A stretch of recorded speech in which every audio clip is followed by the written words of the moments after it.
Welcome class. जो इससे last वाली वीडियो थी उसमें हमने वर्ड प्रॉब्लम जो है वो एजेस पे बेस देखी थी, जिसमें हमने कुछ दो एग्जांपल किए। उन एग्जांपल से हम एक तरीके से ये कंक्लूड कर सकते हैं कि जो भी एज रिलेटेड प्रॉब्लम होंगी उसमें जनरली हमें दो ही चीजों का ध्यान रखना है। एक तो वर्ड्स लाइक अगो, बिफोर, लेसर, इन सब में हमें सबट्रैक्ट यूज करना पड़ेगा, उसमें हमें एज से माइनस करना पड़ेगा। And word like hence, from now, after, more, इन सब वर्ड्स में हमें प्लस साइन यूज करना पड़ेगा कि age after 5 year, that means अगर वेरिएबल एक्स है तो वो एक्स प्लस 5 हो जाएगा। Age from now 5 year, 5 years from now, तो उसमें भी आपका प्लस हो जाएगा। तो इन्हीं दो चीजों पे बेसिकली हमें ध्यान रखना है जब भी वर्ड प्रॉब्लम रिगार्डिंग एजेस करेंगे। तो अब हमारा जो नेक्स्ट टॉपिक है वो हमारा है जो वर्ड प्रॉब्लम बेस्ड होगी नंबर्स के ऊपर। इसके हमने दो एग्जांपल लिए हैं, उन्हीं को जो है डिस्कस करते हैं। सबसे पहला जो है वो है 4.1 के क्वेश्चन 2 का बी पार्ट, और जो दूसरा एग्जांपल है वो एग्जांपल नंबर 11 है एज पर एनसीईआरटी। तो इस वाले क्वेश्चन के अकॉर्डिंग यहाँ पे दे रखा है the product of to consecutive numbers. तो कंसेक्यूटिव नंबर्स कौन से होते हैं? कंसेक्यूटिव मतलब जो लगातार नंबर हो। तो अगर मैं यहां पे टू नंबर्स की बात कर रहे हैं तो let first number be x। अगर मैं पहले नंबर को x लेट करता हूं तो जो कंसेक्यूटिव नंबर होगा उससे 1 एक्स्ट्रा होगा या 1 ज्यादा होगा। तो second number be x plus 1, यही कंसेक्यूटिव नंबर का मतलब है कि अगर फर्स्ट नंबर x है तो देन x प्लस 1 होगा। अब अकॉर्डिंग टू क्वेश्चन क्या बोला गया है? अकॉर्डिंग टू क्वेश्चन बोला गया है the product of to consecutive numbers is 306। जो फर्स्ट नंबर है और सेकंड नंबर है दोनों का जो प्रोडक्ट है दैट इज इक्वल टू 306। यही आपका अकॉर्डिंग टू क्वेश्चन बोला गया है। अगर मैं इसको मल्टीप्लाई करता हूं x स्क्वायर प्लस x और इसको भी लेफ्ट हैंड साइड शिफ्ट कर लेता हूं 306 इक्वल टू 0, तो ये हमारी जो है क्वाड्रेटिक इक्वेशन फॉर्मुलेट हो जाएगी इस नंबर सिस्टम के क्वेश्चन के लिए।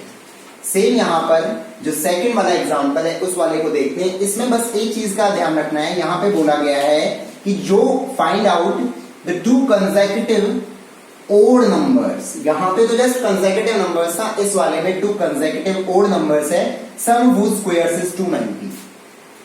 तो इस वाले में अगर मैं फर्स्ट नंबर को लेट करता हूं, let suppose let first number be x, तो जो अगला कंसेक्यूटिव ओड नंबर होगा देन सेकंड कंसेक्यूटिव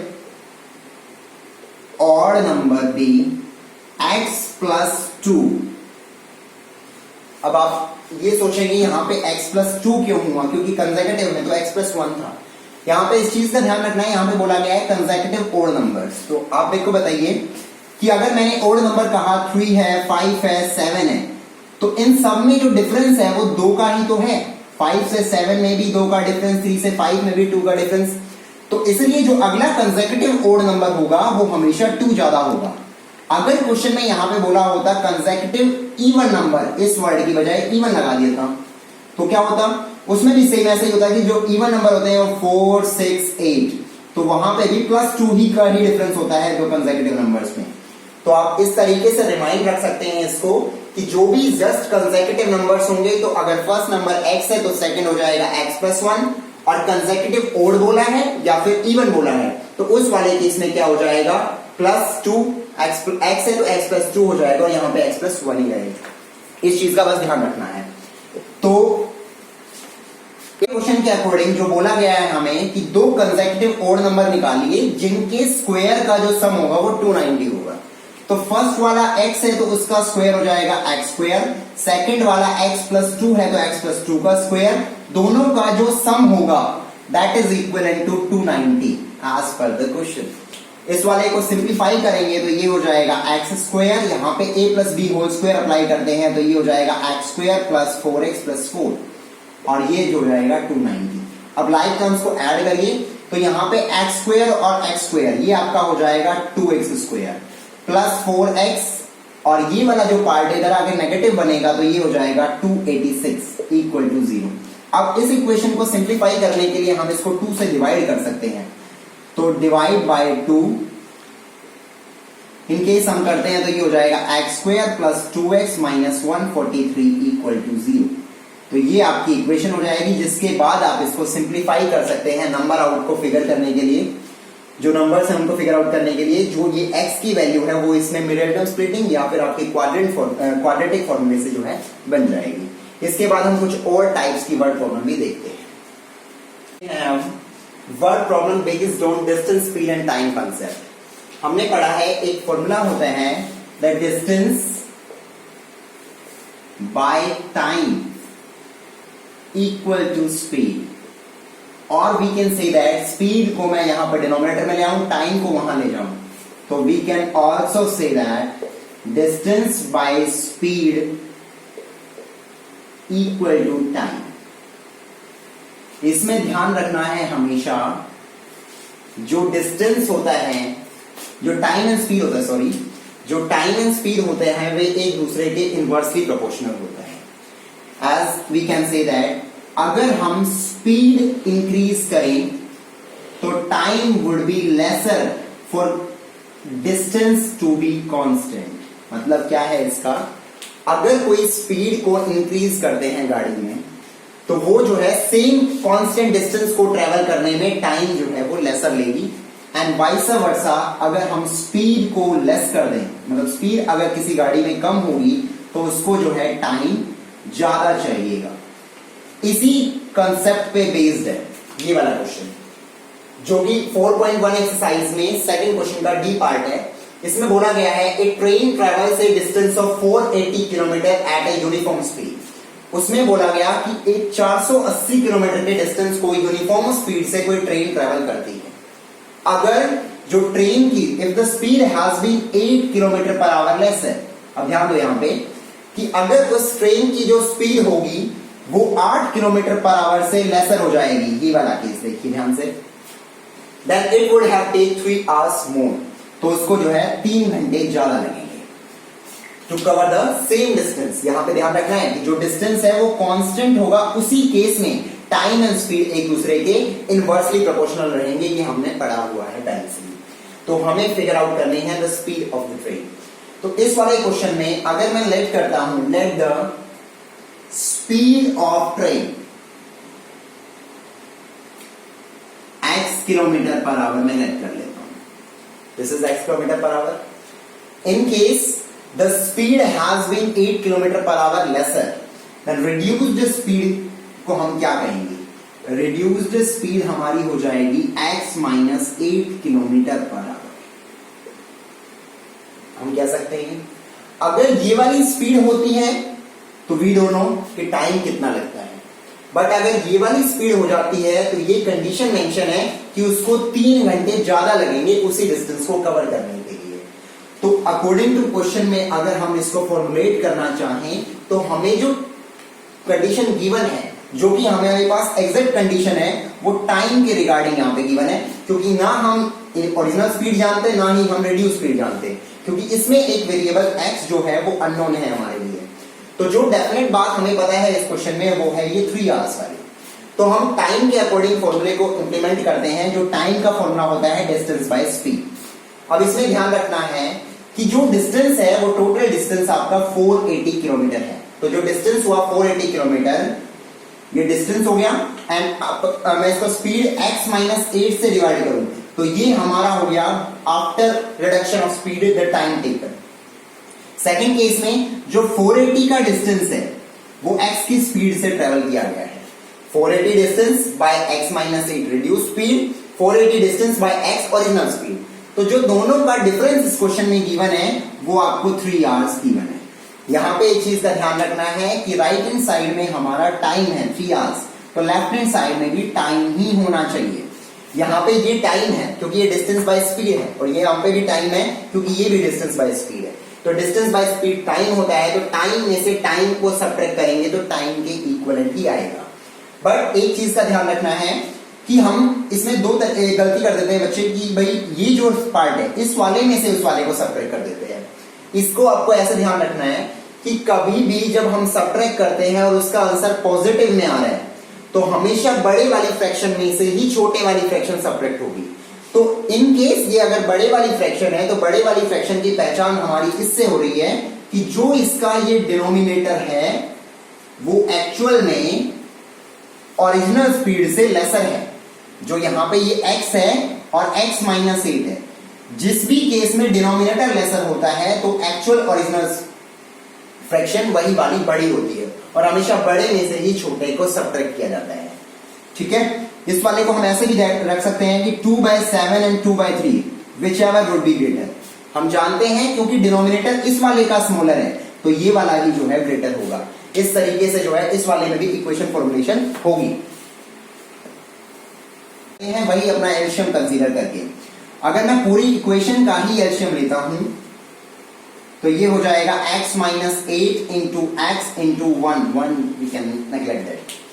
अगर यहां पे x माइनस 8 है तो हम इसको स्किप करके x को जस्ट मल्टीप्लाई कर सकते हैं 480 के साथ, तो ये हो जाएगा 480 इंटू एक्स। यहां पे अगर ये x है तो इसको स्किप करके x माइनस 8 को हम 480 के साथ मल्टीप्लाई कर सकते हैं x माइनस 8 और इक्वल टू अगर ये 1 वाला पार्ट है तो हम इसको डायरेक्टली मल्टीप्लाई कर सकते हैं 3x इंटू में x माइनस 8। अब एक चीज का ध्यान रखना है, जब हमने पूरी ही इक्वेशन का एलसीएम कंसीडर कर लिया तो जो हमारा डिनोमिनेटर होगा दैट वुड बी नेग्लेक्टेड। अब इसको अगर मैं सोल्व करता हूं तो ये बनेगा 480x माइनस, अंदर मल्टीप्लाई करते हैं 480x, negative negative positive, multiply करें इसको तो ये हो जाएगा 64, 632 और 638। अंदर इसको मल्टीप्लाई करें तो ये हो जाएगा 3x square minus 24x। Then यहां से ये कैंसल आउट हो जाएगा और अगर मैं इसको राइट हैंड साइड शिफ्ट करता हूं तो वहां पे ओरिजिनली है 3x स्क्वायर माइनस 24x और ये भी उधर जाने के बाद नेगेटिव हो जाएगा। तो सब पार्ट एक साइड इकट्ठा हो गया। हम इसको इक्वल टू 0 कंसीडर कर सकते हैं, जिसके बाद अगर हम चाहें तो इसको 3 से डिवाइड भी कर सकते हैं सिंप्लीफाई करने के लिए। डिवाइड बाय 3, अगर हम डिवाइड बाय 3 करते हैं तो ये हो जाएगा x square minus 8x minus 1280 is equal to 0। तो ये जो हमारी इक्वेशन है ये फॉर्मुलेट हो जाएगी, जिसके बाद हम इसको सॉल्व कर सकते हैं। एक और क्वेश्चन देखते हैं हम इसी पे बेस्ड। आइए डिस्कस करते हैं एक और क्वेश्चन जो हमने लिया है 4.3 एक्सरसाइज का 10th क्वेश्चन। 4.3 का 8 क्वेश्चन भी इसी कंसेप्ट पे बेस्ड है और सेम टाइप का क्वेश्चन है। इसमें देखिए क्या बोल रखा है, इसमें बोला है एक express train takes 1 hour less than a passenger train. अब देखो ध्यान दो, एक्सप्रेस ट्रेन की जो स्पीड होती है वो ज्यादा होती है। अगर स्पीड ज्यादा होगी एक्सप्रेस ट्रेन की तो सेम डिस्टेंस ट्रेवल करने में उसको टाइम रिक्वायर्ड जो है वो भी लेसर, क्योंकि स्पीड एंड टाइम जो है वो एक दूसरे के इनवर्सली प्रोपोर्शनल है। To travel a distance of 132 kilometre. तो आप ये देखिए कि यहां पे आपको बोला गया है जो आपका कांस्टेंट डिस्टेंस है, this distance is equal to 132 kilometer and if the speed of passenger train is 11 kilometer per hour lesser than express train, तो आप कह सकते हो कि यहां पे अगर मैं express train speed of express train को अगर मैं लेट करता हूं x किलोमीटर पर आवर, तो जो स्पीड ऑफ पैसेंजर ट्रेन हो जाएगी this would be x minus 11 kilometre per our. Because question में मेंशन है ऐसा कि जो पैसेंजर ट्रेन की जो स्पीड है वो 11 किलोमीटर पर आवर से लेसर है। देन अकॉर्डिंग टू क्वेश्चन हम एक चीज जानते हैं कि क्वेश्चन में फिक्स्ड दो ही चीज है, या तो डिस्टेंस या फिर जो डेफिनेटली हमें पता है वो है टाइम, और टाइम का जो फॉर्मूला होता है वो डिस्टेंस बाय स्पीड।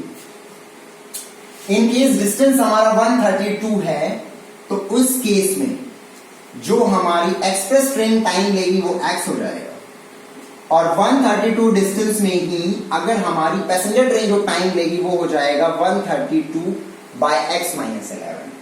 अब जो दोनों में टाइम का डिफरेंस है वो 1 आवर आपको दे रखा है, तो अगर आप इस तरीके से 1 आवर लिखेंगे तो क्वेश्चन गलत हो जाएगा, क्योंकि यहाँ पे सारी चीज सही है पर एक चीज जो है वो गलत है कि हमने जो है यहाँ पे अगर पॉजिटिव साइन चाहिए राइट हैंड साइड में तो यहां से पॉजिटिव साइन अराइज नहीं हो रहा।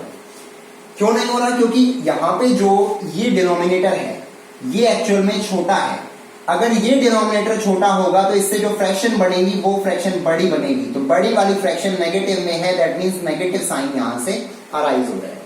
तो इस तरीके से क्वेश्चन में जो है गलत हो जाएगा और हमें ध्यान देना है इस चीज का। तो हमें 132 बाय x माइनस 11 छोटे वाला डिनोमिनेटर यहां पे होना चाहिए और यहां पे हो जाएगा x।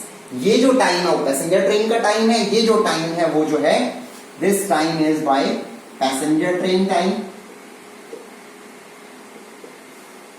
and this time is express train time।